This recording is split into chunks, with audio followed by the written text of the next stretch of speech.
Everyone. बेटा, पिछले video में आपने अलग अलग डेफिसिट के बारे में जाना।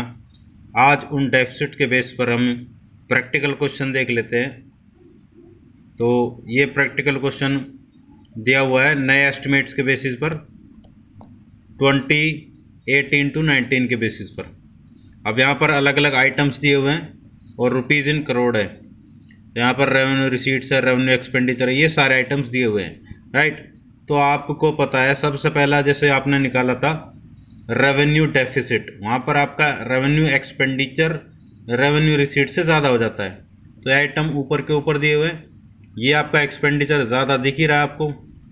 तो 21 40 612 में से 17 29 682 घटाओगे तो वो आपका रेवेन्यू डेफिसिट निकल के आ जाएगा। तो यहाँ पर बेसिकली निकल के आया 4,10,930 करोड़ रुपए। तो ये रेवेन्यू डेफिसिट हो गया। फिस्कल डेफिसिट क्या होता है, उसमें रेवेन्यू नेचर के आइटम भी आते हैं और कैपिटल नेचर के। तो रेवेन्यू रिसीट्स प्लस में कैपिटल रिसीट्स वो कम पड़ जाते हैं किससे, रेवेन्यू एक्सपेंडिचर प्लस में कैपिटल एक्सपेंडिचर, राइट। वो देख लेते हैं। तो यहाँ पर बेसिकली वैसे आपका टोटल जो एक्सपेंडिचर वो भी दे रखा है और टोटल रिसीट्स दे रखा है। अब यहाँ पर दोनों सेम है, इसका मतलब यहाँ पर क्या है, रिसीट्स में जो आपने बोरोइंग्स है वो भी इंक्लूड किया हुआ है। तो एक्चुअल में तो आपका फिस्कल डेफिसिट यही है, क्योंकि जो घाटा पड़ता है उसी के लिए आप उधार लेते हो। तो 634,388 जो 1 करोड़ है यही आपका फिस्कल डेफिसिट है। निकालने का तरीका एक दूसरा और है, वो देख लेते हैं। भाई ये आपका टोटल एक्सपेंडिचर हो गया जो क्वेश्चन में दिया हुआ है। रेवेन्यू रिसीट्स प्लस में recovery of loans and other receipts, इसमें बोरोइंग्स के अलावा है, ये जो आपको पैसा मिला है इसमें बोरोइंग्स इंक्लूड नहीं है। तो ये आ गया आपका 6,34,398 करोड़। और एक्चुअल में ये दिया हुआ अभी है क्वेश्चन में, क्योंकि भाई जैसा मान लो आपकी इनकम 10,000 है, 15,000 रुपये खर्च हो गए तो 5,000 की कमी पड़ गई, तो 5,000 आपने उधार लिया, तो वही तो फिस्कल डेफिसिट है। तो ये बोरोइंग्स ही तो है। फिर उसके बाद आता है आपका प्राइमरी डेफिसिट। वो कैसे निकलता है, फिस्कल डेफिसिट माइनस में इंटरेस्ट पेमेंट। तो यहाँ पर क्लियरली दिया हुआ है, इसमें कोई दिक्कत नहीं है। ये आपका फिस्कल डेफिसिट ही है और ये इंटरेस्ट पेमेंट है। तो यहाँ पर बेसिकली आपने देखा 46,828 करोड़, ये आपका प्राइमरी डेफिसिट आ गया। और अगर आपको फिस्कल डेफिसिट निकालना है तो दूसरा तरीका और भी है। प्राइमरी डेफिसिट में इंटरेस्ट पेमेंट और प्लस कर दीजिए तो आपका फिस्कल डेफिसिट निकल के आ जाएगा, राइट। अब नया कॉन्सेप्ट है balanced and unbalanced budget. Balanced का मतलब बराबर होता है, यहाँ पर गवर्नमेंट के रिसीट्स गवर्नमेंट के एक्सपेंडिचर के बराबर हो जाते हैं। तो यहाँ पर बेसिकली अब इसके मेरिट्स और डीमेरिट्स देखते हैं। तो no wasteful expenditure by the government, government फालतू का खर्चा नहीं करती, जो ज़रूरी है वही करती है। और फाइनेंशियल स्टेबिलिटी होती है, क्योंकि फिस्कल डिसिप्लिन होता है। भाई जितना ज़रूरी उतना ही खर्च किया जाता है और रेगुलर बेस पर उनको गवर्नमेंट को इनकम भी मिलती रहती है। तो जितना वो कमाती है उतना ही खर्च कर देती है। अब लेकिन यहाँ पर एक बड़ी बात कही गई है, जो 1930 में the great depression of the world आया था। अब बैलेंस बजट को लेकर चले, भाई जितना कमा रहे उतना खर्च करो, लेकिन इस तरह की कंडीशन में या जब बहुत ज़्यादा मंदी चल रही हो तो गवर्नमेंट का ये रोल आ जाता है कि वो ज़्यादा से ज़्यादा खर्च करे।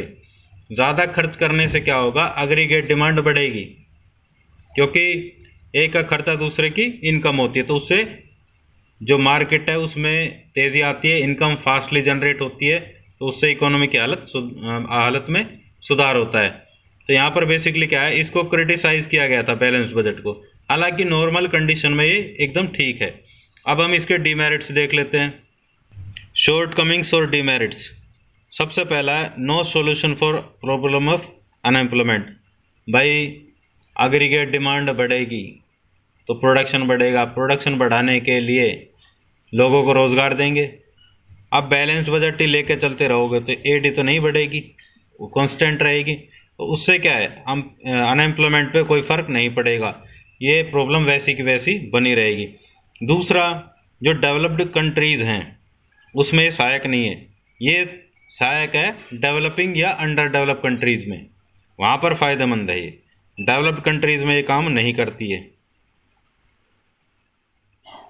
सॉरी, यहाँ पर लेस डेवलप कंट्रीज़ में मतलब फ़ायदेमंद नहीं है, क्योंकि वहाँ पर ये बहुत ज़्यादा ज़रूरत होती है एक्सपेंडिचर की, और यहाँ पर बैलेंस बजट की ज़रूरत नहीं है। ठीक है, इस पॉइंट को एक बार दोबारा बता देता हूँ बेटा। जो लेस डेवलप कंट्रीज़ है वहाँ पर बहुत ज़्यादा इनकम जनरेशन चाहिए, तो उसके लिए गवर्नमेंट को बहुत ज़्यादा खर्चा करना पड़ता है, चाहे उसकी इनकम कुछ भी हो, तभी वहाँ पर डेवलपमेंट हो पाएगी। अगर बैलेंस बजट रहा तो वहाँ पर डेवलपमेंट होने के चांसेस इम्पॉसिबल हो जाएंगे, राइट। तो यहाँ पर बेसिकली क्या है, लेस डेवलप कंट्रीज़ में ग्रोथ के लिए ये अच्छा नहीं है, सहायक नहीं है।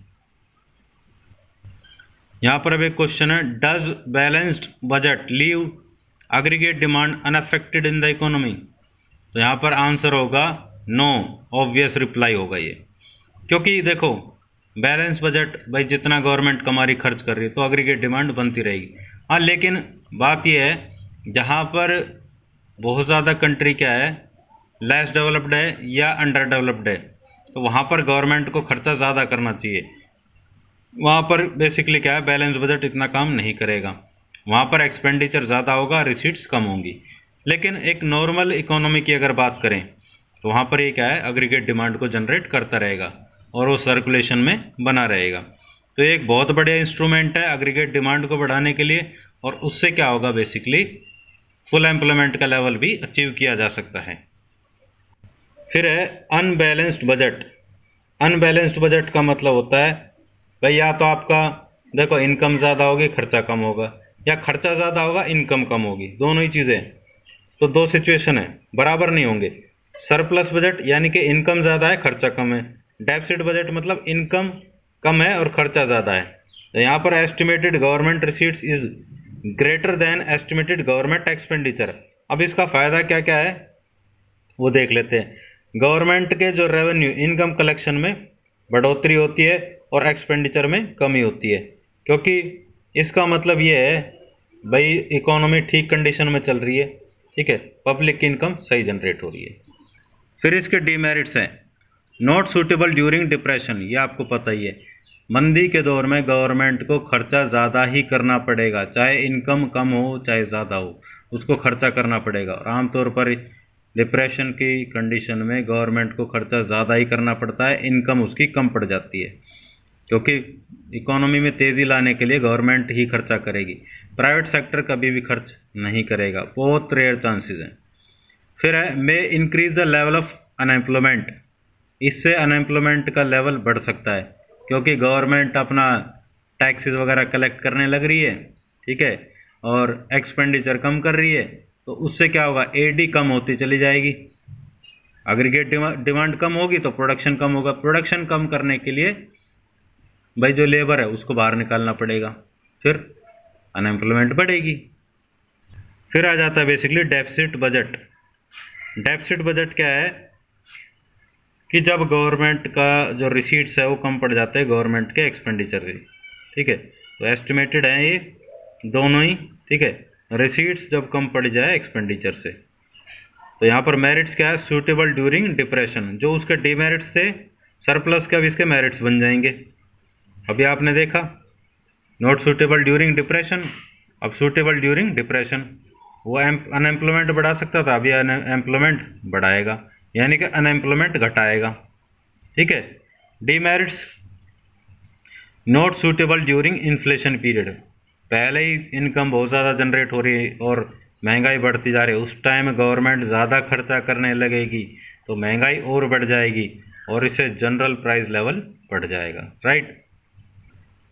फिर है फ्री राइडर प्रॉब्लम। फ्री का मतलब फ्री फंड में, मुफ्त में, राइडर का मतलब सवार हो रहा है, ठीक है।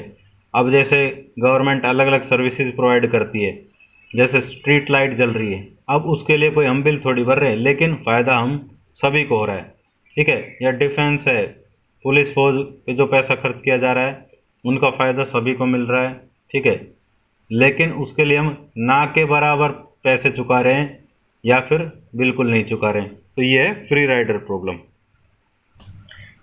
फिर है public goods versus private goods.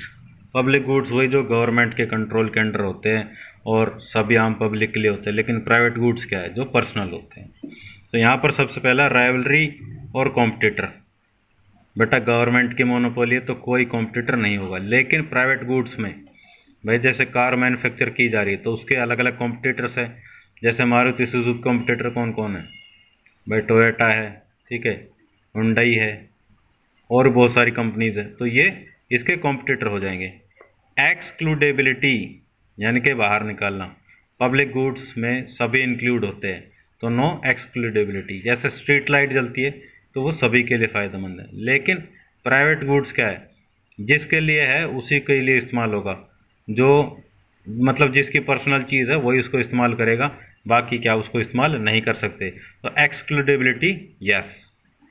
Example public goods में जैसे डिफेंस है, लॉ एंड ऑर्डर है, स्ट्रीट लाइट है, लेकिन यहाँ पर प्राइवेट गुड्स जैसे आपकी पर्सनल कार, राइट।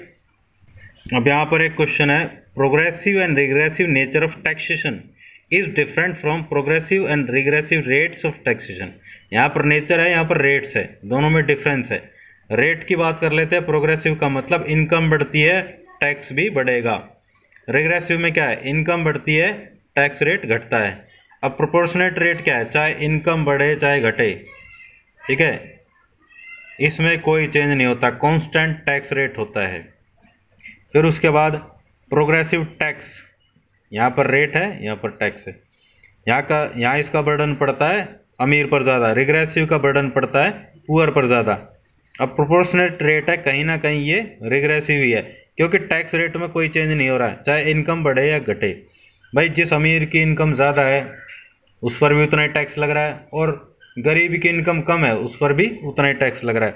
तो ये रिग्रेसिव टैक्स एक्चुअल में क्या है, ये प्रोपोर्शनेट टैक्स ही है। तो यहाँ पर ये आपका चैप्टर कंप्लीट हो जाता है बेटा। मिलते हैं नए वीडियो में नए चैप्टर के साथ, तब तक के लिए बाय बाय, टेक केयर।